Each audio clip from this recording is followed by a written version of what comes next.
Hello everyone, welcome back to my channel. Sorry for being missing in action for so long. In today's video I'm going to be talking about the books I read in the month of August this year. And before I get into the recommendations, just a quick background. So I've been a reader almost all my life. I started reading books when I was in school. My undergrad degree is in English literature, so I read a lot of books back then also. But gradually, as I did my masters, I started working. My reading habit took a backseat because I had to take care of a lot of responsibilities. I read books, but I was not consistent with them because I had to do chores. I had to do work to make a living. But in the month of August, I decided to squeeze some time and give it to reading. And the first book that I picked for myself was The Bastard of Istanbul.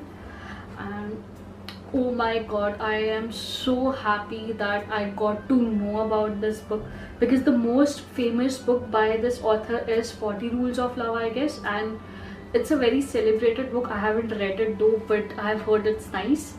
I gave that a miss and decided to buy The Bastard of Istanbul instead, because the title itself is so intriguing, because you want to know what's there in Istanbul and why this title, and the cover is also extremely beautiful. So the story revolves around women of Istanbul majorly, a family in which there are 4 sisters and all of them are so different with each other. One is a conservative, one has some mental health disorder, so she changes the color of her hair every single day.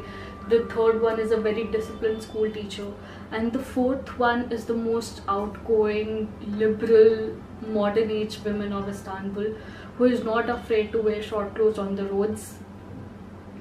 And although they are so different from each other in terms of their ideology, in terms of their way of living, but they share a very strong bond with each other, which is a take on the statement that women don't share a very strong bond because they get jealous of each other, or there are so many commentaries on them. But this book showed that even though with so much of disparity, they had such a strong bond.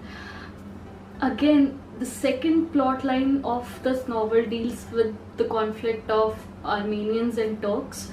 So long back, a genocide happened in Istanbul, because of which the Armenians had to leave Istanbul.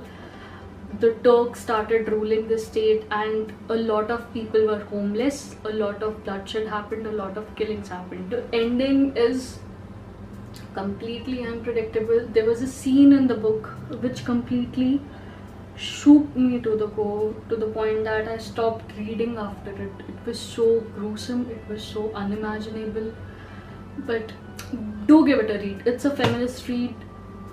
The storyline is by the female. It's extremely good. It's extremely good. I haven't read something like this in a very long time, and I highly recommend you to please read this.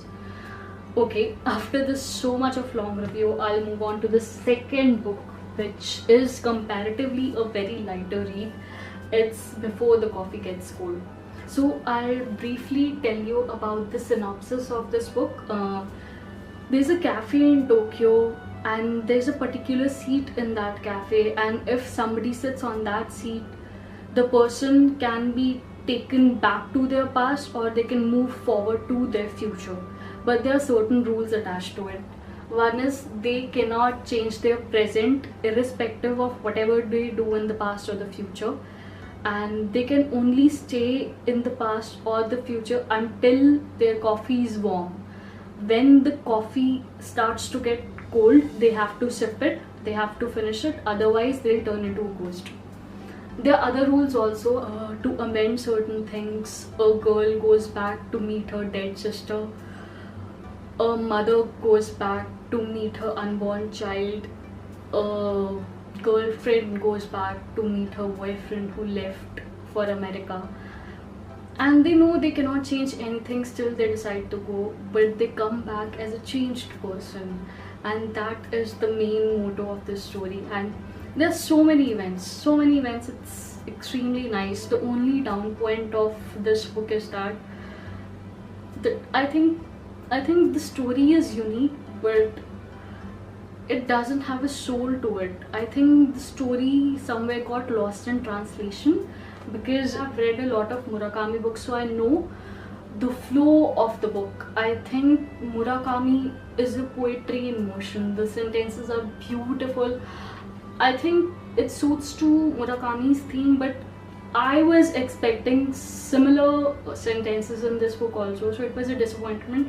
But nonetheless, Murakami is slightly difficult to read for a beginner, but this book has extremely easy sentences. The plot is extremely clear. Even if you're a beginner, you can read this book. It's hardly for 213 pages, and go for it for the storyline, go for it for the message. It's beautiful, you won't be disappointed. But don't have Murakami in mind while you purchase this, please. Moving on to the third book. It's the only non-fiction book I read in the month. So I tell you what, the information that this book provides to you is worth of thousands of rupees, because I know people who are running online courses completely based on this book. This book is an OG if you want to understand marketing, especially online marketing. If you want to understand how sales funnel happens online, not the technical part of sales funnel, but how people can develop good strategies to sell products online. It will teach you from the beginning to the end. It's divided into numerous chapters. They are extremely small, and the author gives a lot of examples from his own personal experience. It's a great book.